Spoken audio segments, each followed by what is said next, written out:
Aujourd'hui, je voudrais vous parler d'un roman bouleversant, un texte qui nous plonge au cœur de l'intimité d'une famille, mais aussi au cœur de l'une des périodes les plus sombres de l'histoire d'Haïti.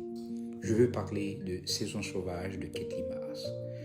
Ce roman nous transporte sous la dictature des Duvaliers, une époque où la peur s'invitait dans les maisons, où les silences étaient parfois une question de survie et où personne n'était véritablement à l'abri de l'arbitraire. Au centre du récit, il y a Nirva, une épouse, une mère, une femme qui mène une existence relativement paisible jusqu'au jour où son mari, Daniel, est arrêté pour des raisons politiques. Du jour au lendemain, tout bascule. Daniel disparaît derrière les murs d'une prison et Nirva se retrouve confrontée à une question terrible. Jusqu'où est-elle prête à aller pour sauver celui qu'elle aime? Car pour obtenir la libération de son mari, elle devra négocier avec les pouvoirs, avec ceux qui incarnent la violence et l'humiliation.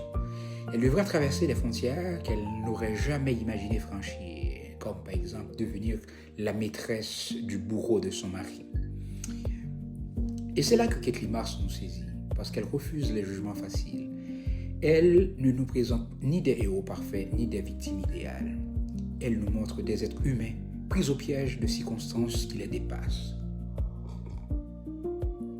Des femmes et des hommes qui tentent simplement de préserver leur dignité au milieu de l'effondrement. Tout le roman est traversé par la peur, cette peur qui s'insinue dans les gestes les plus ordinaires, qui transforme les voisins en menaces potentielles, qui oblige chacun à choisir entre le courage, la prudence ou le silence. Et pourtant, malgré la brutalité du contexte, Ketli Mars écrit avec une immense humanité. Elle nous rappelle que, même dans les saisons les plus sauvages, il subsiste des gestes d'amour, des élans de tendresse, des fragments d'espérance. Au fond, Saison sauvage nous pose la question, que reste-t-il de nous lorsque la peur gouverne nos vies? Jusqu'où pouvons-nous aller pour protéger ceux et celles que nous aimons sans nous perdre nous-mêmes?